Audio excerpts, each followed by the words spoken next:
ഷാമെ, ദിലീപിൻ്റെയും മോഹൻലാലിൻ്റെയും പുതിയ ചിത്രം നമ്മൾ രണ്ടുപേരും ഈ സിനിമ കണ്ടു. അത് പ്രത്യേകം പറയണമല്ലോ. തീർച്ചയായും പലരും സിനിമ കാണാതെ അഭിപ്രായം പറയുന്ന ആളുകളുണ്ട്. ഈ സിനിമ കാണുന്ന ഒരു വലിയ അപരാധമാണ് കേട്ടോ. അങ്ങനെയുണ്ടോ? അങ്ങനെയുണ്ട്. ഈ സിനിമ കാണുക, തിയേറ്ററിൽ പോവുക, ഈ സിനിമ കാണുക, ഈ സിനിമ കണ്ടെന്ന് പറയുക, ഇതിൽ അഭിപ്രായം പറയുക എന്നിവരൊക്കെ തൂക്കിക്കൊല്ലേറ്റേണ്ടവരാണ് എന്നാണ് അത് ശരി പ്രഖ്യാപിച്ചിരിക്കുന്നത്. സിനിമയായി കാണുക, അങ്ങനല്ലേ വേണ്ടത്. അങ്ങനെ കാണാൻ ചിലർ തയ്യാറല്ല എന്ന് പറയുന്നത് ചില ഹാൻഡിലുകൾ പറയുന്ന പോലെ മട്ടാഞ്ചേരിയിൽ നിന്ന് തൊടുത്തു വിട്ടിരിക്കുകയാണ്. ഇത് കണ്ടു എന്ന് പറഞ്ഞു കഴിഞ്ഞാൽ പിന്നീട് കാക്കക്കൂട്ടമെല്ലാം കൂടെ പറന്നെത്തും, ആക്രമിക്കും. ഈ കൂടനങ്ങിക്കഴിഞ്ഞാൽ കാക്കക്കൂട്ടം എത്തുമല്ലോ. കൂടനങ്ങിക്കഴിഞ്ഞാലേ കൂടിന് എന്തെങ്കിലും തരത്തിലുള്ള ചലനം, അതിൽ ഇത് കാക്കക്കുഞ്ഞുണ്ട് അല്ലെങ്കിൽ അതിന് കാക്കയുടെ മുട്ടയുണ്ടെങ്കിൽ, ഈ കൂടനങ്ങിയാണെങ്കിൽ കാക്കക്കൂട് ആ കാക്ക മാത്രമായിരിക്കില്ല വരുന്നത്, കാക്കകൾ ഒന്നാകെ പറന്നെത്തും. അങ്ങനെ കൊലപാതകം വരെ തെളിഞ്ഞ കേസുകളുണ്ട്. പണ്ട് ഞാൻ പറഞ്ഞു തന്നിട്ടില്ലേ, ഒരു കൊലപാതകം തെളിഞ്ഞത് ഈ കാക്കക്കൂട് അനങ്ങിയപ്പോഴാണ് ഒരു കൊലപാതകം തെളിഞ്ഞത്. പറ. നമ്മൾ സിനിമ കാണാൻ ചിലപ്പോൾ വലിയ ആവേശത്തോടെയാണ് പ്രേക്ഷകർ തന്നെ സ്വീകരിക്കുന്നത്. കാരണം കൂടുതൽ ചെറുപ്പക്കാരുണ്ട്, സ്ത്രീകളുണ്ട്, കുടുംബമായി വന്നിരിക്കുന്നവരുണ്ട്. ഞാൻ പറഞ്ഞ ആ സിനിമയുടെ ഒരു ഹേറ്റ് ക്യാമ്പയിൻ നടക്കുന്ന പശ്ചാത്തലത്തിലാണ് അത് പറഞ്ഞത്. നമ്മൾ രണ്ടുപേരും രണ്ട് തിയേറ്ററിലാണ് ഈ സിനിമ കണ്ടത്. രണ്ട് തിയേറ്ററിലാണെങ്കിലും ഞാൻ കണ്ട തിയേറ്ററിനെ കുറിച്ച് ശ്യാം പറഞ്ഞ അങ്ങനെ ഒരു നിശബ്ദത എനിക്ക് ഫീൽ ചെയ്തില്ല. അവിടെ നിശബ്ദത ഉണ്ടാകുന്ന ഒരു സ്ഥലമാണത്. അതെ, നിശബ്ദത ഉണ്ടാകുന്ന സ്ഥലമാണത്. പക്ഷേ അവിടെ അങ്ങനെ ഉണ്ടായില്ല. സാധാരണ നമ്മളൊരു തിയേറ്ററിൽ സിനിമ കാണുമ്പോൾ ആദ്യ ദിവസങ്ങളിൽ എങ്ങനെയാണോ നമുക്ക് ഫീൽ ചെയ്യുന്നത്, അതുപോലെ തന്നെയാണ് നമുക്ക് അവിടെ ഫീൽ ചെയ്തത്.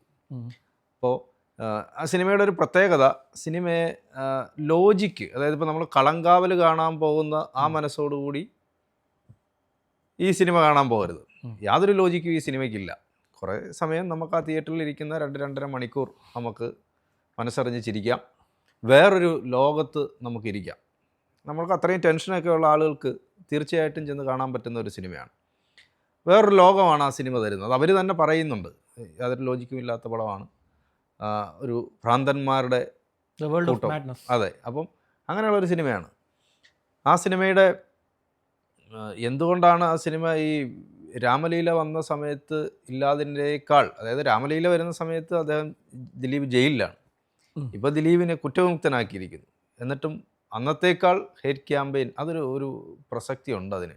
അതായത് കുറ്റവിമുക്തനാക്കപ്പെട്ട ദിലീപ് സിനിമയിലേക്ക് വരുമ്പോൾ അത്രയധികം ഹേറ്റ് ക്യാമ്പയിൻ ഉണ്ടാകുന്നു. ഇന്നത്തെയും തമ്മിലൊരു വ്യത്യാസമില്ലേ? തീർച്ചയായും. ഞാൻ ഈ രാമലീലയും കണ്ടതാണ്. രാമലീല ഞാൻ റിലീസിന് തന്നെ കണ്ടപ്പോഴാണ്. റിലീസിന് തന്നെ പോയി കാണുകയുണ്ടായി രാമലീല. അതിൽ ഈ പറയുന്ന പോലെ ദിലീപിൻ്റെ ഒരു ഡയലോഗായിരുന്നു അതിൻ്റെ പ്രൊമോഷൻ വീഡിയോ ആയിട്ട് അവർ ഇറക്കിയ ദിലീപിൻ്റെ ഡയലോഗായിരുന്നു, പ്രതി എന്തോ ഞാനാകണമെന്ന് സാറിന് നിർബന്ധമുള്ള പോലെ എന്ന് പറഞ്ഞായിരുന്നു ആ ചിത്രത്തിൻ്റെ പ്രൊമോഷൻ വന്നിരിക്കുന്ന ആ ഒരു വീഡിയോ ട്രെയിലറിനകത്ത് പറഞ്ഞിരുന്നത്. അപ്പോൾ അന്ന് ഇത്രയും വലിയ ഹെഡ് ക്യാമ്പയിൻ അന്നും ഉണ്ടായിരുന്നു. കാമലീല എന്നാണ് വിളിക്കപ്പെട്ടത്. ആ ചിത്രത്തെ കാമലീല എന്ന് വിളിക്കപ്പെടുകയും അതിനെ ഡിഗ്രേഡ് ചെയ്യാൻ വലിയ ശ്രമം നടത്തുകയും ചെയ്തു. എനിക്കൊന്ന് 50 കോടിക്ക് മുകളിൽ ആ ചിത്രം കളക്ട് ചെയ്ത് വിജയിച്ച ചിത്രമാണ്. അതിനുശേഷം ഇപ്പോൾ ഈ ചിത്രത്തിന്റെ പേരിൽ വലിയ രീതിയിലുള്ള ഹെഡ് ക്യാമ്പയിൻ. ഒരു റിവ്യൂവർ പറയുന്നത് സിനിമ റിവ്യൂ ചെയ്യാം, പക്ഷെ അയാളുടെ വിരോധം മുഴുവൻ അരച്ച് കലക്കി, അയാളുടെ എന്താ പറയാ, ഒരു വ്യക്തിവിരോധം മുഴുവൻ അരച്ച് കലക്കിയിട്ടാണ് അദ്ദേഹം റിവ്യൂ കഴിഞ്ഞ ദിവസം പറഞ്ഞത്. കുറച്ച് റിവ്യൂവേഴ്സ് നല്ലത് പറയുന്നു, ഒരു റിവ്യൂവർ വളരെ മോശമായ സിനിമയെ പറയുന്നു. അതൊക്കെ അദ്ദേഹത്തിന്റെ അഭിപ്രായമാണ്. സിനിമയെ നമുക്കിപ്പോൾ ഞാൻ കാണുന്ന പോലെ ആയില്ലല്ലോ. ഒരു ആനയെ പല ഇടങ്ങളിൽ നിന്ന് കണ്ടാൽ എന്തായിരിക്കും കാഴ്ച? ആനയുടെ ആകാരത്തെ സംബന്ധിച്ച് പലയിടങ്ങളിൽ നിന്ന് കണ്ട ഒരാൾ മുന്നിൽ നിന്ന് കാണുന്നു, ഒരാൾ പിന്നിൽ നിന്ന് കാണും, ആനയുടെ വശമാണ് ഒരാൾ കണ്ടത്. അങ്ങനെ പലരും പല രീതിയിലാണ് ഈ സിനിമയെ, ഒരു സിനിമയെ നമുക്ക് എല്ലാവർക്കും ഇഷ്ടപ്പെടണമെന്ന് നിർബന്ധിക്കാനൊന്നും പറ്റില്ല. ചില സിനിമകൾ എല്ലാവർക്കും ഇഷ്ടപ്പെടില്ല, നമ്മുടെ ടേസ്റ്റിന് അഭിരുചി ആയിരിക്കില്ല ചിലപ്പോൾ സിനിമ. അപ്പോൾ ഇദ്ദേഹം എന്താണെന്ന് വെച്ച് കഴിഞ്ഞാൽ, ഇദ്ദേഹം എന്താ പറയാ, വളരെ ക്രൂരമായിട്ട്, ഒരു പക്ഷേ അദ്ദേഹത്തിന്റെ കയ്യിൽ ഒരു കത്തി ഉണ്ടായിരുന്നെങ്കിൽ അയാൾ ആ സ്ക്രീൻ കുത്തി കീറുമായിരുന്നു എന്ന് അദ്ദേഹത്തിന്റെ റിവ്യൂ കണ്ടപ്പോൾ എനിക്ക് തോന്നി. പക്ഷെ അദ്ദേഹത്തിന്റെ റിവ്യൂവിനകത്തുള്ള ഒരു കാര്യം എന്ന് പറയുന്നത്, അദ്ദേഹം കഴിഞ്ഞ കുറച്ച് ദിവസങ്ങൾക്ക് മുമ്പ് ഒരു ഇടത്തരം ത്രില്ലർ എന്ന് പറഞ്ഞിട്ട് ധീരം എന്ന് പറയുന്ന ഒരു സിനിമയെ കുറിച്ച് റിവ്യൂ പറഞ്ഞു. ഇടത്തരം ത്രില്ലർ എന്നാണ് അദ്ദേഹം ആ സിനിമയെ വിശേഷിപ്പിച്ചത്. ആ സിനിമ കണ്ട ഞാൻ പകുതിയിലധികം എങ്ങനെയെങ്കിലും ഇറങ്ങിപ്പോയാൽ മതി എന്ന് പറഞ്ഞ് ഞാൻ ആ തിയേറ്ററിൽ ഇരിക്കേണ്ടി വന്നു. അത്ര മോശം സിനിമ. മോശം എന്ന് പറഞ്ഞാൽ മഹാമോശം.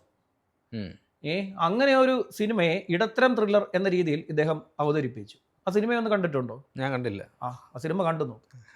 അല്ല, എനിക്കിനി കാണണ്ട. ഒരു കാര്യമില്ല. അതെന്താ ഗൂർക്കയുടെ പരസ്യമോ മറ്റേ അവരുണ്ടോ വണ്ടി ഉണ്ടല്ലോ, അതിന്റെ പരസ്യം പോലെ ഒരു വണ്ടി ഇട്ട് ഇങ്ങനെ തേരാപ്പാര ഓടിക്കുക. നായകൻ അങ്ങോട്ട് പോകുമ്പോൾ ഒരു കൊലപാതകം, ഇങ്ങോട്ട് വരുമ്പോൾ ഒരു കൊലപാതകം. നായകനെ കൊണ്ട് അതൊന്നും തെളിയിക്കാനും പറ്റത്തില്ല. ഏറ്റവും അവസാനം നായകൻ ഈ പറയുന്ന വില്ലൻ കഥാപാത്രത്തെ അവതരിപ്പിച്ചിരിക്കുന്ന ആളെ വെടിവെക്കുന്നു. നായകൻ നടപടി നേരിടുന്നു. അതിനെ മൊഴി കൊടുക്കുന്ന നായകനെതിരെ മൊഴി കൊടുക്കുന്നത് നായകൻ തന്നെ രക്ഷിച്ച ആളാണ്. അതിൽ എന്ത് ലോജിക്കാണുള്ളത്? നായകൻ ഒരാളുടെ രക്ഷയ്ക്ക് വേണ്ടിയാണ് വില്ലനെ തോക്കുകൊണ്ട് നേരിട്ടത്. അപ്പോൾ വില്ലൻ അയാളെ അതിനിടെ ആക്രമിക്കുന്നു. അപ്പോൾ അയാൾക്ക് കൂടുതൽ പരിക്കേൽക്കാതിരിക്കാൻ വേണ്ടിയാണ് നായകൻ വില്ലനെ വെടിവെച്ച് വീഴ്ത്തിയത്. വില്ലൻ പുറകോട്ട് വീഴുകയും ചെയ്ത് മരണപ്പെടുന്നു. ശേഷം അദ്ദേഹത്തിന് ഡിപ്പാർട്ട്മെന്റ് എൻക്വയറി നേരിടേണ്ടി വരുന്നു. മനുഷ്യാവകാശ കമ്മീഷൻ അദ്ദേഹത്തെ വിളിച്ചു വരുത്തുന്നു. ഇതൊക്കെയാണ് കഥ പറഞ്ഞു വെക്കുന്ന ഒരു സാധനം. യാതൊരു ലോജിക്കുമില്ല. ഇത് ഇടത്തരം ത്രില്ലർ, പക്ഷേ ഇത് കാട്ടവരാതെ. ഇത് അവർ തന്നെ പറയുന്നുണ്ടല്ലോ, ഈ സിനിമ ഇങ്ങനെ കാണേണ്ട ഒരു സിനിമയാണ്. അതിപ്പോൾ മോഹൻലാൽ ഈ സിനിമ ഇറങ്ങുന്നതിന് മുമ്പുള്ള ഇന്റർവ്യൂവിൽ തന്നെ അദ്ദേഹവും പറഞ്ഞിട്ടുണ്ട്, നിങ്ങൾ ആ മനസ്സോടുകൂടി വന്ന് കാണുക. അതല്ലാതെ ഇതിനകത്ത് ഇഴകീറി പരിശോധിച്ച് സൂക്ഷ്മ അഭിനയമൊക്കെ നോക്കാൻ പോയാൽ അതൊന്നും അതിനകത്ത് കാണാൻ പറ്റില്ല. അദ്ദേഹം സൂക്ഷ്മ അഭിനയമൊന്നും അല്ല നോക്കിയിരിക്കുന്നത്. അദ്ദേഹം പറഞ്ഞിരിക്കുന്ന ഒരു കാര്യം, ആ കുട്ടികളെയൊക്കെ വല്ലാത്ത എന്താ പറയുക, വളരെ പരമപുച്ഛത്തോടു കൂടിയാണ് ചെറിയ കുട്ടികൾ കുട്ടികൾ നന്നായി ചെയ്തിട്ടുണ്ടല്ലോ. കുഞ്ഞു കുട്ടികളാണല്ലോ. ഇപ്പൊ നമുക്ക് എനിക്ക് അതിനകത്തെ കാബൂളി വാലയിലെ കുറച്ച് കുട്ടികളുണ്ടല്ലോ, കാബൂളി വാലയിലെ കുറച്ച് കുട്ടികൾ അവർ നന്നായിട്ട് അഭിനയിച്ചിട്ട് അവരോളം വന്നില്ലെങ്കിൽ പോലും കുട്ടികളാണല്ലോ. അവർ അവരുടെ കഴിവനുസരിച്ച് അഭിനയിച്ച് വരട്ടെ. അവരെല്ലാം തികഞ്ഞൊന്നും അല്ലല്ലോ സിനിമയിലേക്ക് വരുന്നത്. എല്ലാവരും ബേബി ശ്യാമിലിയും ശാലിനിയും ഒന്നും വരാൻ സാധിക്കുന്നവരല്ലല്ലോ. കഴിവ് തെളിയിച്ച് വരട്ടെ. കുഞ്ഞുങ്ങളുടെ അഭിനയത്തെ നമ്മൾ അയ്യോ അപ്പിയറ ചെറുക്കൻ എന്നുള്ള രീതിയിലൊന്നും, എന്താണ് അപ്പിയറ ചെറുക്ക നീ കാട്ടി വെച്ചിരിക്കുന്നത്, അങ്ങനെയൊന്നും അല്ലല്ലോ. കുട്ടികളെ പോലും അദ്ദേഹം വളരെ അവജ്ഞയോടുകൂടിയാണ് ഈ ചിത്രത്തിനുമായി ബന്ധപ്പെട്ട് റിവ്യൂ ആയിട്ട് ചെയ്തിരിക്കുന്നത്. അദ്ദേഹത്തെ വിട്ടേക്കാം. വേറൊരു കാര്യമുണ്ട് കേട്ടോ, ചിലരെ കൊണ്ട് ഇപ്പൊ റിവ്യൂ ചെയ്യാതിരിക്കാൻ 15 ലക്ഷമാണ്. ചെയ്യാതിരിക്കാൻ നീ മിണ്ടരുത് എന്നുള്ളതിന് ഞാൻ മിണ്ടാതിരിക്കണമെങ്കിൽ എനിക്ക് 15 ലക്ഷം വേണം. ഞാൻ മിണ്ടാതിരിക്കാൻ വേണ്ടി മാത്രം എനിക്ക് 15 ലക്ഷം ഇല്ല, ഞാൻ മിണ്ടും. അതായത് ഈ വരമ്പത്തിരിക്കുമല്ലോ, വരമ്പത്തിരുന്നിട്ട് നമ്മൾ ഈ ഇതുണ്ടല്ലോ നെൽപ്പാടങ്ങളൊക്കെ കൃഷി ഇത് കഴിഞ്ഞ് ഉഴുതു മറിക്കുന്ന സമയത്ത് വരമ്പത്തി കൊക്ക് വന്നിരിക്കും. ഈ വരമ്പത്ത് കിടന്ന് ഈ പാടത്ത് പണിയെടുക്കുന്ന കർഷകൻ അദ്ദേഹം ഉഴുതുമറിച്ച് പോയി കഴിഞ്ഞാൽ പിന്നീട് കിട്ടുന്നതിന്റെ പങ്ക് എടുക്കാൻ വേണ്ടിയാണ് ഈ കൊക്ക് യാതൊരു പണിയും എടുക്കാതെ ധാന്യമണികൾ കൊത്തി തിന്നാനും അതുപോലെ തന്നെ ചാലിലുള്ള മീനെ കൊത്തി തിന്നാനും ഒക്കെ മടമുറിക്കുന്ന സമയത്തൊക്കെ ഇങ്ങനെ വന്ന് കൊക്ക് ഇങ്ങനെ കരയിൽ ഇങ്ങനെ ഇരിക്കും. അതുപോലെയാണ് പലരും കൈ നനയാതെ മീൻ പിടിച്ചുകൊണ്ടേ ഇരിക്കുകയാണ്. ഇവരുടെയൊക്കെ ഇത് ഞാൻ പറഞ്ഞല്ലോ, ഇതാണ് സംഭവിച്ചുകൊണ്ടിരിക്കുന്നത്. ലക്ഷക്കണക്കിന് രൂപയാണ് മേടിക്കുന്നത്. അഴുക്കപ്പടം, വളരെ മോശം പടമാണ് എന്നുണ്ടെങ്കിൽ റിവ്യൂ പറയാതിരിക്കാൻ പണം പറഞ്ഞാൽ ഇല്ലെങ്കിൽ പറയും. ശല്യം സഹിക്കാതെ വയ്യാതെ പലരും പൈസ കൊടുക്കുന്നുണ്ട്. എൻ്റെ ഒരു സുഹൃത്തായിട്ടുള്ള ഡയറക്ടറുണ്ട്. അദ്ദേഹം കുറേ കാലം മുമ്പ് എന്നോട് ഈ കാര്യം പറഞ്ഞു. ഇപ്പോഴൊന്നുമല്ല പറഞ്ഞു, കുറേ കാലം മുമ്പ് പറഞ്ഞു. അദ്ദേഹത്തിന്റെ സിനിമ വന്ന സമയത്ത് മിണ്ടാതിരിക്കാൻ വേണ്ടി പണം കൊടുക്കേണ്ടി വന്നു. മിണ്ടാതിരിക്കാൻ. സിനിമ കണ്ടു. ഒരു റിവ്യൂവർ പോയി സിനിമ കണ്ടു. സിനിമ കണ്ട് ഇറങ്ങിയപ്പോൾ തന്നെ തിയേറ്ററുമായി ബന്ധപ്പെട്ട അദ്ദേഹത്തിന്റെ കൂടെയുള്ള ഒരാൾ ആ തിയേറ്ററിൽ റെസ്പോൺസ് അറിയാൻ വേണ്ടി ഈ പറയുന്ന പോലെ ഡയറക്ടറുടെ ഒക്കെ ആൾക്കാർ പോയി നിൽക്കുമല്ലോ. അപ്പോൾ പറഞ്ഞു ഇദ്ദേഹം ഇത് കണ്ട് ഇറങ്ങിയിട്ടുണ്ട് എന്ന് പറഞ്ഞു. സൗഹൃദത്തോടു കൂടി അദ്ദേഹത്തിനെ മറ്റൊരാൾ വഴി വിളിച്ചപ്പോൾ അദ്ദേഹം പറഞ്ഞു ഇത് വളരെ മോശം സിനിമയാണ്, ഞാൻ അതിനെക്കുറിച്ച് വൈകിട്ട് രാത്രിയിൽ ഒരു റിവ്യൂ ഇടുന്നുണ്ട് എന്ന് പറഞ്ഞപ്പോൾ രാത്രി 8 മണിക്ക് തന്നെ പണം എത്തിച്ചു കൊടുത്തു. പിന്നെ ആ സിനിമയെക്കുറിച്ച് അദ്ദേഹം വേണ്ടിയില്ല. ഞാൻ ആരാണെന്നൊന്നും പറയില്ല. ഇപ്പൊ എല്ലാവരും ഇവിടെ പറയുന്നത് അവനെ ഉദ്ദേശിച്ചാണ്, ഇവനെ ഉദ്ദേശിച്ചാണ്, മറ്റവനെ ഉദ്ദേശിച്ചാണ്. ആരെ ഉദ്ദേശിച്ചിട്ടില്ല. തെളിവോട് കൂടി മാത്രമേ ഉദ്ദേശിച്ച് പറയാൻ പറ്റുള്ളൂ. തെളിവില്ലാതെ ഒരാളുടെ പേര് വലിച്ചിടാൻ പറ്റില്ല. ഒരു തെളിവുമില്ലാതെ വായി തോന്നിയത് വിളിച്ച് പറയാൻ പറ്റുന്ന കാര്യമല്ല. പക്ഷേ എൻ്റെ സുഹൃത്ത് പറഞ്ഞൊരു കാര്യം ആയതുകൊണ്ടും അത് വിശ്വസനീയമാണെന്ന് എനിക്ക് തോന്നിയത് കൊണ്ടും പറഞ്ഞു. പക്ഷേ എൻ്റെ തെളിവ് അദ്ദേഹത്തിന്റെ പക്കലുമില്ല. അദ്ദേഹത്തിന്റെ പക്കലുണ്ടെങ്കിൽ അദ്ദേഹം അത് തരികയുമില്ല. അപ്പോൾ നമ്മൾ സിനിമയിലേക്ക് വരുവാണെങ്കിൽ ദിലീപിനെ വളരെ നാളുകൾക്ക് ശേഷം അത്ര ഒരു ഫുൾ പവറിൽ, ഫുൾ എനർജിയിൽ കാണുന്ന ഒരു സിനിമയാണ്. കാരണം ദിലീപ് ഈ കേസിന് ശേഷം, രാമലീല കഴിഞ്ഞതിന് ശേഷം പിന്നീട് വന്ന അദ്ദേഹത്തിൻ്റെ സിനിമയിലെല്ലാം അദ്ദേഹത്തിൻ്റെ ആ കേസിനെ അദ്ദേഹത്തിൻ്റെ അഭിനയത്തെയും ബാധിച്ചിട്ടുണ്ട്. ആ പ്രശ്നങ്ങൾ അദ്ദേഹത്തിൻ്റെ അഭിനയത്തെ, ആരോഗ്യത്തെയും ബാധിച്ചു. പക്ഷേ ഈ സിനിമയിൽ അങ്ങനെയല്ല. മാനസിക വിഷമം ഉണ്ടാകുമ്പോൾ നമുക്ക് പ്രായമേറും. പെട്ടെന്ന് നമ്മുടെ മുടിയിഴകളൊക്കെ കൊഴിഞ്ഞു പോകും. ശരീരത്തിൽ ചുളിവുകൾ പ്രത്യക്ഷപ്പെടും. ഉം. പ്രസന്നത എന്ന് പറയുന്നുണ്ടല്ലോ, മുഖത്തെ അതെ. പ്രസന്നത നഷ്ടപ്പെടും. നഷ്ടപ്പെടും. അതിന് വലിയ മേക്കപ്പ് ഒക്കെ ഇടേണ്ടി വരും. അദ്ദേഹത്തെ മേക്കപ്പ് ഇല്ലാതെ കണ്ടാൽ നമുക്ക് അദ്ദേഹത്തിന്റെ ഉം. പ്രായം വളരെ ക്ലിയർ ആയിട്ട് അറിയാൻ പറ്റും. തെളിഞ്ഞ് കാണുന്ന രീതിയിലൊക്കെ അദ്ദേഹത്തിന്റെ ശാരീരികാവസ്ഥ ഉം. മാറിയിട്ടുണ്ട്. മാനസികമായിട്ടുള്ള ബുദ്ധിമുട്ടുകൾ, അതെ. കാര്യം കഴിഞ്ഞ 8 വർഷമായി താൻ ശിക്ഷിക്കപ്പെടുമോ ഇല്ലയോ എന്ന് പറഞ്ഞ് ജീവിക്കുക എന്ന് പറയുന്ന വലിയ ബുദ്ധിമുട്ടുള്ള കാര്യമാണ്. ശിക്ഷിച്ചാത്രേ ഉള്ളൂ 8 കൊല്ലം 10 കൊല്ലം ശിക്ഷ കഴിഞ്ഞ് ഞാൻ ഇറങ്ങാമല്ലോ എന്ന് വിചാരിക്കും. ഇത് ഞാൻ ശിക്ഷിക്കുമോ ഇല്ലയോ എന്ന് വിചാരിച്ചുകൊണ്ട് ജീവിക്കുക, പിന്നെ 8-8.5 കൊല്ലം ജീവിക്കുക എന്ന് പറയുന്നത് വലിയ ബുദ്ധിമുട്ടുള്ള കാര്യമാണ്. എന്തിനും നമ്മൾ ശിക്ഷിക്കപ്പെടുമോ ഇല്ലയോ എന്ന് ചിന്തിച്ചുകൊണ്ട് ഒരു ദിവസം ജീവിക്കാൻ പോലും വലിയ ബുദ്ധിമുട്ടുള്ള കാര്യമാണ്. അതെ. അപ്പോൾ ദിലീപ് പക്ഷെ വളരെ നന്നായിട്ട് ചെയ്തിട്ടുണ്ട്. ആ എനർജി, ഫുൾ എനർജിയിൽ ചെയ്തിട്ടുണ്ട്. പിന്നെ മോഹൻലാൽ, ഈ പലരും ഇങ്ങനെ കമൻ്റ് ഇടുന്നുണ്ട്, മോഹൻലാൽ കോമാളിത്തരം കാണിച്ചു, മോഹൻലാൽ എന്തിന് അതിനെ അഭിനയിച്ചു. പടം കാണാത്ത ആളുകളാണ്. ഞാൻ കണ്ട ഒരു സോഷ്യൽ മീഡിയ പോസ്റ്റ് എന്ന് പറഞ്ഞാൽ, എൻ്റെ ഒരു സുഹൃത്ത് പിന്നെ ആ സിനിമ കാണാൻ പോയി. ആ സിനിമ കണ്ടു തുടങ്ങിയപ്പോൾ ഉള്ള തലവേദനയാണ്, പിറ്റേന്ന് നേരം വെളുത്തിട്ടും ആ തലവേദന തീർന്നിട്ടില്ല. അപ്പം ഹെഡ് ക്യാമ്പയിനാണ്. അപ്പോൾ അതിന് ആ തലവേദനയെ ഉദാഹരണമായി എടുത്തുകൊണ്ട് എന്ത് പ്രഹസനമാണ് സജീവ്. സിനിമ കാണാത്ത ആളുകളും വന്ന് നമ്മളോട് പറയുന്നുണ്ട്, പൊട്ടപ്പടമാണ് കേട്ടോ, കൊള്ളത്തില്ല. ഞാൻ ചോദിച്ചാൽ നിങ്ങൾ സിനിമ കണ്ടായിരുന്നു? അല്ലെ, സിനിമ ഞാൻ കണ്ടില്ല. സിനിമ കാണൂ, നിങ്ങൾ സിനിമ കണ്ടിട്ട് പറ. നിങ്ങൾക്ക് അവിടെ ആ തിയേറ്ററിൽ ഇരുന്ന് നിങ്ങൾക്ക് കുറേ നിമിഷമെങ്കിലും മതി. ഇപ്പോൾ എൻ്റെ ഇപ്പുറത്തിരുന്നത് ഈ പുതിയ പിള്ളേരാണ്, ചെറുപ്പക്കാരായിട്ടുള്ള യുവതികളും ഉണ്ട്, പയ്യന്മാരും ഉണ്ട്. അപ്പം അവരത് അവർ ചിരിക്കുന്നുണ്ട്. അവർ സാധാരണഗതിയിൽ ഈ ജൻസിയിൽപ്പെട്ട പിള്ളേർക്ക് ഇത്തരം തമാശകൾ സാധാരണ അവർ കാണുന്ന സിനിമയുടെ രീതിയിൽ നിന്ന് വ്യത്യസ്തമായതുകൊണ്ട് അവരങ്ങനെ ചിരിക്കണമെന്നില്ല. പക്ഷെ നമ്മൾ ഇന്നലെ പറഞ്ഞ പല കാര്യങ്ങൾക്കും അവർ ചിരിക്കുന്നുണ്ട്. ഇന്നലെ സംസാരിച്ച കാര്യങ്ങൾ അപ്പോൾ അങ്ങനെ അവർക്ക് ചിരിക്കാൻ പറ്റുന്നുണ്ടെങ്കിൽ, എല്ലാവർക്കും ചിരിക്കാൻ പറ്റുന്നുണ്ടെങ്കിൽ ചിരിക്കാൻ ആഗ്രഹമുള്ളവർ പോയി കാണുക. അല്ലാതെ ഇത് ഓസ്കാർ അവാർഡിന് അയക്കാൻ വേണ്ടിയിട്ടുള്ള അല്ലെങ്കിൽ സംസ്ഥാന ചലച്ചിത്ര ഒന്നുമല്ല, മികച്ച ചിത്രവുമല്ല, അത്ര മേന്മയുള്ള ചിത്രമൊന്നും അല്ല, ജസ്റ്റ് കണ്ടിരിക്കാം. അതെ, ഞാനിത് എൻ്റെ ചാനലിൽ പറഞ്ഞു കേട്ടോ, എനിക്ക് പൂര തെറിയായിരുന്നു. മെസ്സേജിലൊക്കെ എന്നെ മെസ്സേജ് അയച്ച് തെറി വിളിച്ചു. ദിവസവും തെറി കേട്ടുണരണം. അല്ല, അതൊക്കെ നിഷ്കളങ്കരായ മനുഷ്യരാണ്. അതെ, അവർക്കൊന്നും ഈ ഉദ്ദേശത്തോടു കൂടി തെറി വിളിക്കുന്നതല്ല. ഞാനതുകൊണ്ട് അതിനെയൊക്കെ ആ രീതിയിലേ എടുക്കുള്ളൂ. അതിലെ കുറേ നിഷ്കളങ്കരായ മനുഷ്യരാണ് ചാനലിലുള്ള ഫോളോവേഴ്സ് ആയിട്ടുള്ള. അവർക്ക് ഇത്തരം കാര്യങ്ങൾ പറയുകയാണെങ്കിൽ അവർക്ക് പെട്ടെന്ന് കയറി ഇറിറ്റേഷൻ. അവരുടെയൊക്കെ മനസ്സിൽ ഈ പറയുന്ന മനുഷ്യൻ വളരെ വലിയൊരു കുറ്റക്കാരനാണ്, ഒരു പാപിയായിട്ടുള്ള മനുഷ്യനായതുകൊണ്ട് അവർക്കിതിനെ ഉൾക്കൊള്ളാൻ വലിയ ബുദ്ധിമുട്ടാണ്. അവർക്കത് ഉൾക്കൊള്ളാൻ ബുദ്ധിമുട്ടാണെന്ന് എനിക്ക് മനസ്സിലായത് കൊണ്ട് തന്നെ മാത്രം ഞാൻ ഈ ദിലീപിന്റെ കേസിനെ കുറിച്ച് ഒരു സ്റ്റോറി പോലും അവിടെ ചെയ്തിട്ടില്ല. പ്രേക്ഷകരെ ഭയമുണ്ട്. ഭയമല്ല, അവർ നിഷ്കളങ്കരായ കുറെ മനുഷ്യരാണ്. അവരുടെ പല കമന്റ്സും കാണുമ്പോൾ എനിക്ക് ഭയങ്കര, ഞാനിത് വായിക്കും, ഞാനിരുന്ന് കമന്റ്, ഞാൻ ഇതിലൊന്നും കമന്റ്സ് ഒന്നും വായിക്കാറില്ല. അതിലെ കമന്റ്സ് എല്ലാം ഞാനിത് വായിച്ചു നോക്കും. അതിലിരുന്ന കമന്റ്സ് ഒക്കെ ഇരുന്ന് വായിച്ചു നോക്കാറുണ്ട്. എനിക്ക് പലപ്പോഴും തോന്നിയിട്ടുണ്ട് അവർ നിഷ്കളങ്കമായിട്ട് പലപ്പോഴും പ്രതികരിക്കാറുണ്ട്. ചില കാര്യങ്ങൾക്ക് വളരെ നിഷ്കളങ്കമായി പ്രതികരിക്കും, ചിലതിനോട് പെട്ടെന്ന് വൈകാരികമായി ഇടപെടും. അപ്പോൾ അതൊക്കെ കൊണ്ട് ഈ സാധനം ഞാൻ അവിടെ പോയി പറയുകയാണെങ്കിൽ അവർക്ക് ഒട്ടും ഉൾക്കൊള്ളാനും പറ്റില്ല. എടാ പോടാന്ന് പറയും, ഇറങ്ങി പോടാ, നീ നിന്റെ വാക്കുശ്യാമെന്ന് പറയും. അതുകൊണ്ട് അതിൽ പറഞ്ഞില്ല. പക്ഷെ ഒരു കാര്യമുണ്ട്, നിഷ്കളങ്കരായ മനുഷ്യരെ ആ രീതിയിൽ ആക്കിയെടുക്കാൻ ഈ മാഫിയ സംഘത്തെ കൊണ്ട് സാധിച്ചു. വലിയ രീതിയിൽ സാധിച്ചു. ഞാൻ പറഞ്ഞല്ലോ, വളരെ വലിയ മേന്മയുള്ള സിനിമയൊന്നും അല്ലത്. മേന്മയുള്ള സിനിമയോ അല്ലെങ്കിൽ വളരെ ഉദാത്തമായ മാതൃക മലയാള സിനിമയ്ക്ക് ഇതാ ഒരു പുതിയ പൊൻതൂവൽ വന്നിരിക്കുന്നു. ഭയം, ഭക്തി, ബഹുമാനം അത് മാറ്റിയിട്ടുണ്ട് കേട്ടോ. ഭയം, ഭക്തി, ബലാത്സംഗം മാറ്റിയിട്ടുണ്ട്. അല്ല, അതിനകത്ത് വലിയൊരു പൊളിറ്റിക്സ് അതിനകത്ത് പറയുന്നുണ്ട്. നമ്മൾ ഈ പറയുന്നെങ്കിൽ ഒരു തമാശ പടമാണെങ്കിൽ പോലും, അതായത് അരികുവൽക്കരിക്കപ്പെട്ട, പാർശ്വവൽക്കരിക്കപ്പെട്ട ആളുകളുടെ ജീവിതം അധികാരവർഗം എപ്പോഴും അവരെ അടിച്ചമർത്തുക അല്ലെങ്കിൽ അവരെ കാണാതെ പോവുകയോ ചെയ്യുന്നുണ്ട്. അത് ക്ലീശയാണ് സാധനം. പക്ഷെ അത് കൃത്യമായി അവരെ പറയുന്ന കൂട്ടത്തിൽ ആ ഒരു പൊളിറ്റിക്സ് കൂടി പറഞ്ഞു വെക്കുന്നുണ്ട്. അല്ല, അവർ ഇൻഡയറക്റ്റ് ആയിട്ട് പലതിനെയും ട്രോളുന്നുണ്ട്. ഭരണ സംവിധാനത്തെ ട്രോളുന്നുണ്ട് ഇൻഡയറക്റ്റ് ആയിട്ട്. അതായത് സിനിമയിൽ നമ്മൾ ശ്രദ്ധിച്ചാൽ നമുക്ക് മനസ്സിലാവും, ചില കാര്യങ്ങളിൽ അവർ ഭരണ സംവിധാനത്തിനെ ട്രോളുന്നുണ്ട്. സർക്കാർ ആശുപത്രികളുടെ അവസ്ഥ, ടോയ്ലറ്റിന്റെ അവസ്ഥ, ഇങ്ങനെ പല കാര്യങ്ങളും ഇവർ ഇൻഡയറക്റ്റ് ആയിട്ട് അതിൽ പറഞ്ഞു പോകുന്നുണ്ട്. സംഭവം ഇതൊരു ക്ലീശയാണ്. കാര്യം അധികാരവർഗത്തിനെതിരെ അടിച്ചമർത്തപ്പെട്ട, പാർശ്വവൽക്കരിക്കപ്പെട്ട ജനങ്ങളുടെ പ്രതികാരം എന്ന് പറയുന്ന ഒരു ക്ലീശയാണ്. ആ ക്ലീശയെ മറച്ചു വെച്ച് അവതരിപ്പിക്കാൻ പറ്റിയ ഒരു സിനിമ എന്ന് പറയുന്നത് കമ്മട്ടിപ്പാടം മാത്രമായിരുന്നു. ബാക്കിയെല്ലാം ക്ലീശയായിട്ട് തോന്നിയിട്ടുണ്ട്. പല സിനിമകളിൽ ഈ സംഭവം ഉൾപ്പെടുത്തി അത് ക്ലീശയാക്കി മാറ്റിയൊരു സാധനമുണ്ട്. പക്ഷേ കമ്മട്ടിപ്പാടവും അത് തന്നെയാണ് പറഞ്ഞത്. പാർശ്വവൽക്കരിക്കപ്പെട്ട ജനങ്ങളുടെ പ്രതികരണത്തെ കുറിച്ചാണ് കമ്മട്ടിപ്പാട ഇൻഡയറക്റ്റ് ആയിട്ട് പറഞ്ഞു വെച്ചത്.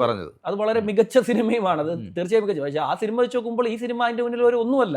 ഇത് ജസ്റ്റ് ചിരിപ്പിക്കാനുള്ള വേറൊരു പാരലൽ വേൾഡ് ഭ്രാന്തന്മാരുടെ ഒരു ലോകമാണ് അത്. അതിനകത്ത് ഡോക്ടർ തന്നെ പറയുകയും ചെയ്യുന്നു, ക്ലസ്റ്റർ ബിയിൽ ഉൾപ്പെട്ട രീതിയിൽ മാനസിക വിഭ്രാന്തിയുള്ള ഒരു മനുഷ്യൻ, അയാൾ എന്തിനോടും ചെറിയ കാര്യങ്ങൾക്ക്, നമ്മുടെ ചെറിയ കാര്യങ്ങൾ അയാൾക്ക് ചെറിയ കാര്യങ്ങളല്ല, അയാൾ പ്രതികാരം ചെയ്യാൻ ഇറങ്ങും. അതെ, നമ്മൾ ആലോചിക്കുക ഇതിന് വേണ്ടിയിട്ടാണോ എന്ന് നമ്മൾ ചെയ്ത, പക്ഷെ അയാളെ സംബന്ധിച്ച് അതൊരു വലിയ കാര്യമാണ്.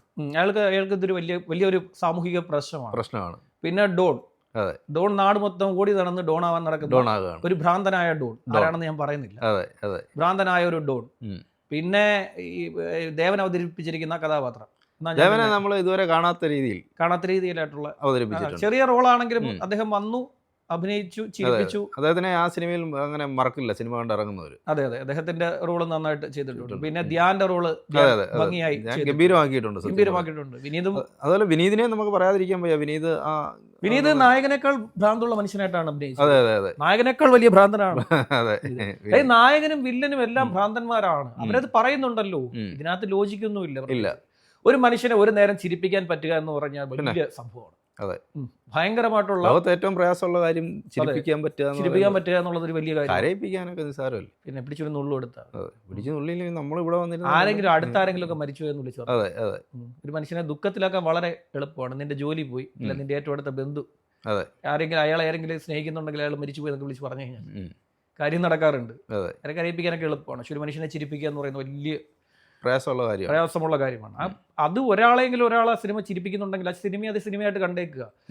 കൊള്ളത്തിലെന്ന് പറയാം, എങ്ങനെയൊന്നും വലിച്ചു കീറുക അത് അങ്ങനെ ഒന്നും പറയുന്നു. അയാളുടെ ഒരു ബോഡി ലാംഗ്വേജ് കണ്ടു കഴിഞ്ഞാൽ, ശരിക്കും പറഞ്ഞാൽ റിവ്യൂവറുടെ ബോഡി ലാംഗ്വേജ് കണ്ടാൽ ഒരു ക്രിമിനൽ, എന്താ പറയാ, ഉള്ളിൽ ഇങ്ങനെ കിടന്ന് തിളക്കിയാണ് ഒരു ക്രിമിനൽ സ്വഭാവം.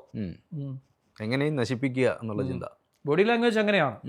ബോഡി ലാംഗ്വേജ് ശ്രദ്ധിച്ചാൽ നമുക്ക് മനസ്സിലാകും. നമ്മൾ അത്യാവശ്യം സൈക്കോളജി പഠിച്ചതാണ്. പക്ഷേ എനിക്ക് തോന്നുന്നു ഈ ഹേറ്റ് ക്യാമ്പയിൻ ഒന്നും ഏറ്റിട്ടില്ല എന്നുള്ളതാണ് തിയേറ്ററിലേക്കുള്ള ആളുകളുടെ വരവ് എന്ന് പറയുന്നത്. അങ്ങനെയാണെങ്കിൽ ആളുകൾ വരാതിരുന്നേനെ. ഇത് പല പ്രായത്തിലുള്ള ആളുകൾ തിയേറ്ററിൽ വരുന്നുണ്ട്. ആളുകൾ ബഹിഷ്കരിച്ചേനെ. ഒരുപാട് സിനിമകളെ അദ്ദേഹത്തിൻ്റെ ബഹിഷ്കരിക്കുന്നുണ്ട്. ഇപ്പം നമ്മളിപ്പോൾ അവർ പറയുന്നത് നമ്മൾ പണം മേടിച്ചു, നമ്മളയാളുടെ PR വർക്ക് ഏറ്റെടുത്തിരിക്കുന്നു. PR വർക്ക് എന്നോട് ഒരാൾ വിളിച്ചു ചോദിച്ചത്, ശ്യാമിന്റെ തിരക്കഥല്ലോ എന്നെ ബാങ്കിൽ നിന്ന് വിളിച്ചായിരുന്നു, അടുത്ത ബാങ്കിലും കൂടെ കൊണ്ടിടണം, ഇവിടെ ഇത്രയും കൂടി ഇടാൻ പറ്റില്ല. എന്നോട് ഒരാൾ വിളിച്ചു ചോദിച്ചു, ഒരു നിഷ്കളങ്കന പാവ മനുഷ്യനാണ്, എന്നോട് വിളിച്ചു ചോദിച്ചു, ശ്യാമിന്റെ തിരക്കഥ വല്ലോ അദ്ദേഹം പറഞ്ഞിട്ടുണ്ടോ ചെയ്യാൻ. ഞാൻ അങ്ങനെ ഒരു അദ്ദേഹത്തിന്റെ അടുത്ത് തിരക്കഥയുമായിട്ട് പോകാനും ഉദ്ദേശിക്കുന്നില്ല. ഇനിയിപ്പോൾ സിനിമയുടെ പുറകെ നടക്കാനും താല്പര്യമില്ല. സിനിമയുടെ പുറകെ നടന്ന് എന്താ പറയുക, ചെരുപ്പും തേഞ്ഞ് വണ്ടിക്കൂലിയും മുടക്കി ഞാൻ ഒരുപാട് കാലം ഈ പറയുന്ന ഒരു ചെറിയ ലോഡ്ജിലൊക്കെ റൂം എടുത്ത് പോയി കിടന്ന് ഈ ഡയറക്ടേഴ്സിനെ കാണാൻ വേണ്ടി നടന്നിട്ടുണ്ട്. അന്ന് ഞാൻ കൊച്ചി ബേസ്ഡ് ആയിട്ടല്ല ജോലി ചെയ്യുന്നത്. അപ്പം ഞാൻ കൊച്ചിയിൽ വന്ന് പല സ്ഥലങ്ങളിലും പോയി നിന്ന് പല ഡയറക്ടേഴ്സിൻ്റെ സമയം ചോദിച്ചു. ഇവരെയൊക്കെ പ്രത്യേകിച്ചും രാവിലെ പോയി കാണണം. അത് ഈ കേൾക്കുന്ന തിരക്കഥ എഴുതാൻ താല്പര്യമുള്ള കുട്ടികളുണ്ടെങ്കിൽ അവരോട് ഞാൻ പറഞ്ഞിരുന്ന കാര്യം, നിങ്ങൾ ഒരിക്കലും ഉച്ച കഴിഞ്ഞിട്ട് ഒരു സംവിധായകനെയോ നിർമ്മാതാവിനെയോ കാണാൻ പോകരുത്.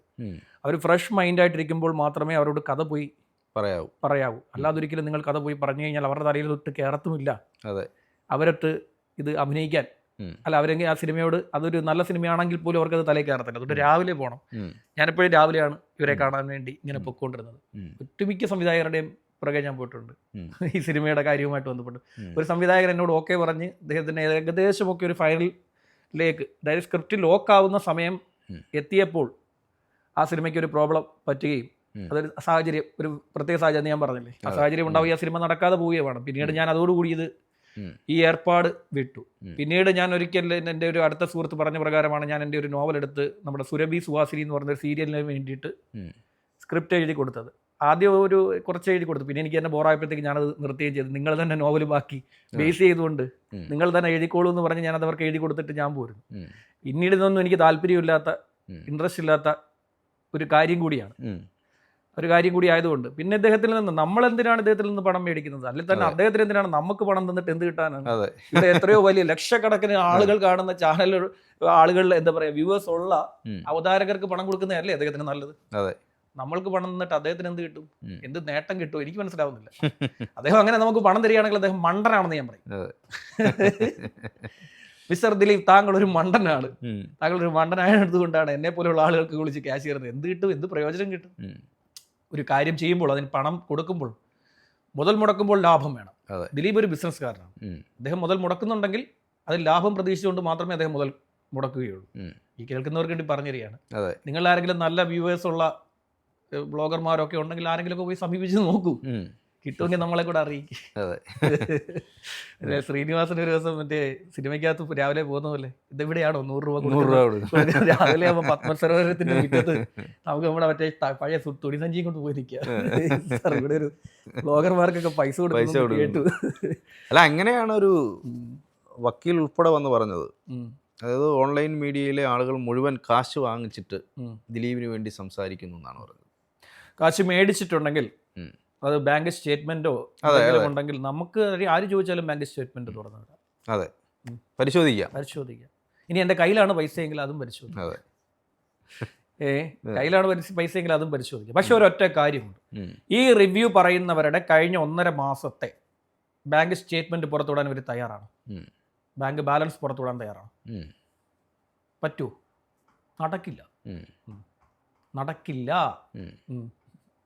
പിന്നെ ഞാൻ പറയുന്നത് എപ്പോഴും പറയുന്നല്ലോ, ഒഴുക്കിനെതിരെയാണ് നമ്മൾക്ക് നീന്തി ശീലം. അതെ, ഒഴുക്കിനെതിരെ നീന്തിയാണ് ശീലം. ഒഴുക്കിനെതിരെ നീന്തി ശീലിച്ചതുകൊണ്ട് അത് അങ്ങനെ പോവുകയുള്ളൂ.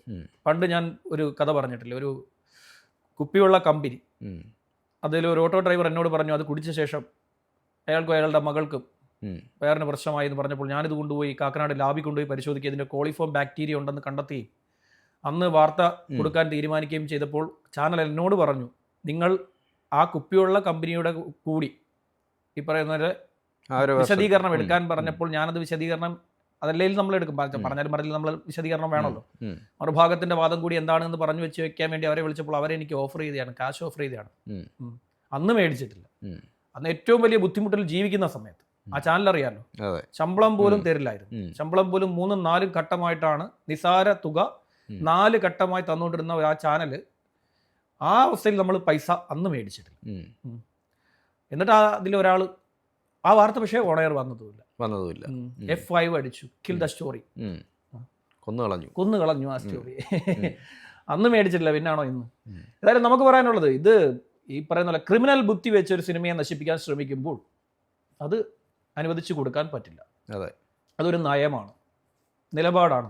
ഈ സിനിമ വിജയിച്ചാൽ പലർക്കും പലതും നഷ്ടപ്പെടും. അതെ, ഈ സിനിമ വിജയിക്കേണ്ടതിന്റെ വേറൊരു ആവശ്യകത എന്ന് പറയുന്നത്, ഈ സിനിമ മോശമാണെങ്കിലും മോശമല്ലെങ്കിലും എന്തോ ആയിക്കോട്ടെ, നമ്മൾ അതിനെക്കുറിച്ച് പറയുന്നില്ല, അത് പോട്ടെ. പലർക്കും പല അഭിപ്രായം. തിയേറ്ററിൽ പോയി കാണുന്നവർ കാണട്ടെ, കാണാത്തവർ കാണണ്ട. അല്ലെങ്കിൽ ബാക്കിയുള്ളവർ തെറി വിളിക്കുന്നവരൊക്കെ അങ്ങോട്ടും ഇങ്ങോട്ടും തെറി വിളിക്കും. ഇതിപ്പോ 2 ചേരിയായിട്ട് തിരിഞ്ഞു നിന്നുകൊണ്ട് ഒരു ഭയങ്കര വെല്ലുവിളിയാണെന്നേ.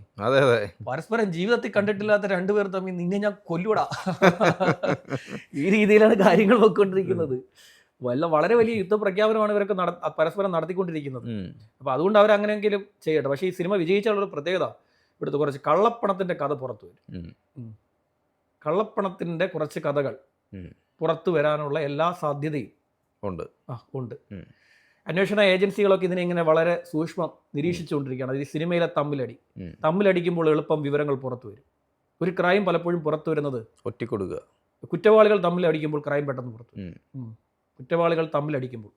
അപ്പോൾ ഇവർ ഈ അന്വേഷണ ഏജൻസികളൊക്കെ വളരെ സൂക്ഷ്മം ഇങ്ങനെ നിരീക്ഷിച്ചുകൊണ്ടിരിക്കണം. മലയാള സിനിമയിലെ ഇപ്പോൾ നടന്നുകൊണ്ടിരിക്കുന്ന ഈ പോരാട്ടം, പരസ്പരമുള്ള ഈ പോരാട്ടം, അതിൽ നിന്നും അവർക്ക് കിട്ടേണ്ടത് കിട്ടും. അവർ കുറേ കാലമായി റെയ്ഡ് നടത്തിയിട്ട് കിട്ടാത്ത പല കാര്യങ്ങളും ഇനിയുള്ള മാസങ്ങളിൽ കിട്ടുമെന്ന് ഇവിടുത്തെ അന്വേഷണ ഏജൻസിക്ക് പലതിനും അറിയാം. എന്നേക്ക് ഇവിടെ കൊച്ചി ഓഫീസ് ഉണ്ട്, അറിയില്ലേ? അറിയാം. ഇവിടെ ഓഫീസുകാരായിട്ട് ഇവിടെ കാത്തു കിടക്കുകയാണ്. അപ്പോൾ പല കേന്ദ്ര ഏജൻസികളും ഇവിടെ ഉണ്ട്. അവരൊക്കെ ഇങ്ങനെ സൂക്ഷ്മം നിരീക്ഷിച്ചുകൊണ്ടിരിക്കണം. ഏതായാലും സിനിമ എന്നെ സംബന്ധിച്ചിടത്തോളം ഒരു 1 ടൈം വാച്ചബിൾ മൂവി, കണ്ടിരിക്കാം, ചിരിക്കാം എന്ന് തോന്നിയ ഒരു ചിത്രമാണ്. ഞാൻ അങ്ങനെ അഭിപ്രായപ്പെട്ടിട്ടുമുള്ളൂ. താങ്കൾക്ക് എന്താണ് തോന്നിയതെന്ന് താങ്കൾക്കും പറയാം. ഇവിടെ ഞാൻ എന്തായാലും തിരിച്ച് തെറി വിളിക്കില്ല, ഓടെ ഓടുന്നൊന്നും പറയില്ല. എങ്ങനെയാണ് കണ്ടിരിക്കാവുന്ന ഒരു സിനിമ, തമാശയുള്ള, നമ്മൾ വേറൊരു മൂഡിൽ നമുക്ക് ഇച്ചിരി പ്രയാസങ്ങളോ ദുഃഖമോ ഒക്കെ ഉണ്ടെങ്കിൽ, ടെൻഷനൊക്കെ ഉണ്ടെങ്കിൽ അത് മാറാൻ പറ്റിയൊരു സിനിമ. എനിക്ക് ചിരിക്കാൻ ഭയങ്കര ഇഷ്ടമാണ്. നമുക്ക് ചിരിക്കാം, ചിരിക്കാൻ എനിക്ക് ഭയങ്കര ഇഷ്ടമാണ്. ഞാൻ പലപ്പോഴും ഈ മൂക്കില്ല രാജ്യത്തെ സിനിമയൊക്കെ വീണ്ടും വരുന്നത് കാരണം പഴയ സിനിമകൾ എനിക്ക് സിദ്ദിഖ്, അതുപോലെ തന്നെ അശോകൻ, അല്ലെങ്കിൽ ജഗദീഷ്, ഇങ്ങനെയുള്ള മുകേഷിന്റെ കുറച്ച് ഉടായ്പ കഥാപാത്രങ്ങൾ ചെയ്യുമല്ലോ, എനിക്ക് ഭയങ്കര ഇഷ്ടമാണ്. ഒത്തില്ല എന്നൊക്കെ പറയുന്നത്. അങ്ങനെയുള്ള സീനുകളൊക്കെ വീണ്ടും വീണ്ടും ഇരുന്ന് കാണുന്നത് നമുക്ക് ചിരിക്കാൻ ഭയങ്കര ഇഷ്ടമുള്ള ഒരാളാണ് ഞാൻ. അപ്പോൾ അതുകൊണ്ട് ഞാനിരുന്ന് കാണാറുണ്ട്. അതുകൊണ്ട് ഇന്നലെ ആ സിനിമ കണ്ടപ്പോൾ എനിക്ക് കുറച്ച് ചിരിക്കാൻ പറ്റി. ഞാൻ ചിരിച്ചു. അല്ല, അത്രേ ഉള്ളൂ. ചിരിക്കാൻ ഇഷ്ടമില്ലാത്തവർ ഈ പടം കാണാൻ പോകരുത്. എന്തെങ്കിലും ആവട്ടെ, അവരുടെ ഇഷ്ടം. അല്ല, ഞാൻ പറഞ്ഞു പിന്നെ അങ്ങനെ പോയിരുന്നിട്ട് പിന്നെ ഏതായാലും ഈ മട്ടാഞ്ചേരി സംഘത്തിന്റെ ഈ പരിപാടി ഇത് അധികകാലം ഇങ്ങനെ പോവില്ല. കാശ് കൊടുത്തുള്ള ഇങ്ങനെ വ്യാജ ഹാൻഡിലുകൾ വെച്ചുള്ള ഈ ഓപ്പറേഷൻ ഇവർ വിടുന്ന വിടക്കം എന്ന് പറയുന്നത് സാധാരണ നിഷ്കളങ്കരുടെ ഇടയിലേക്കാണ് ഇവർ തൊടുത്തു വിടുന്നത്. നിഷ്കളങ്കരായ മനുഷ്യർക്കിടയിലേക്ക് ഇവർ തൊടുത്തു വിടുന്നു. അത് ആ പാവങ്ങൾ ഏറ്റെടുക്കുന്നു. അതെ, ഒന്നും അറിയാതെ ആ പാവങ്ങൾ ഏറ്റെടുത്തുകൊണ്ട് അവരിതിനോട് പ്രതികരിക്കാൻ വേണ്ടി ഇറങ്ങിത്തിരിക്കുന്നു. ഈ നമ്മളടുത്തൊക്കെ വിമർശനം ഉന്നയിക്കുന്ന പലരും ഒറിജിനൽ ഐഡിയിൽ നിന്നാണ് ഈ പറയുന്നത്. പക്ഷെ അവർ നിഷ്കളങ്കരായ മനുഷ്യരാണ്. അവർക്ക് ഇത് തൊടുത്തു വിട്ടിരിക്കുകയാണ്. ഇതിൽ ആർക്കെങ്കിലും ഒക്കെ വേണമെങ്കിൽ നമ്മളെ സമീപിക്കാൻ കേട്ടോ. ഞാൻ ഈ ജഡ്ജ്മെന്റ് വേണമെങ്കിൽ കോപ്പി കൊടുക്കാം. ജഡ്ജ്മെന്റ് നമ്മുടെ കിടപ്പുണ്ട്. അതെ, അത് നേരത്തെ എൻ്റെ പ്രിന്റ് ആണ് കിടന്നത്. ഇപ്പം ഞാനത് PDF ആക്കിയിട്ടുണ്ട്. ആർക്ക് വേണമെങ്കിലും അത് കൊടുക്കാൻ നമ്മൾ തയ്യാറാണ്. വായിച്ച് 1711 പേജ് ഉണ്ട്. ഇത് വായിച്ച് നോക്കണം. മൊത്തത്തിൽ ഇരുന്ന് വായിച്ച് സമാധാനമായിട്ട് ഓടിച്ച് വായിച്ചു കളയരുത്. പലതും നമുക്ക് മിസ്സായിപ്പോൾ. ഇപ്പം മീഡിയയ്ക്ക് ഒരുപാട് മിസ്സാവുന്നുണ്ട്. കാര്യം എന്ന് വെച്ച് കഴിഞ്ഞാൽ ഒന്നുകിൽ അവർക്ക് മിസ്സായി, അല്ലെങ്കിൽ അവർ ഓരോ ഘട്ടമായി വാർത്ത കൊടുക്കുക എന്നുള്ള രീതിയിൽ ഓരോ ഘട്ടമായിട്ട് വിധിന്യായം വാർത്ത കൊടുക്കും. യഥാർത്ഥത്തിൽ ഇത് മൊത്തത്തിലിരുന്ന് മനസ്സിരുത്തി വായിച്ചു കഴിഞ്ഞാൽ ഇതിന്റെ ഓരോ വശങ്ങളും ഗുണപ്പെടും. നമുക്ക് LLB ചെയ്യാൻ താല്പര്യമുള്ളവർക്ക് ഗുണപ്പെടും. ഞാൻ അതുകൊണ്ടാണ് ഇത് മൊത്തത്തിൽ ഇരുന്ന് വായിച്ചത്. ശരി.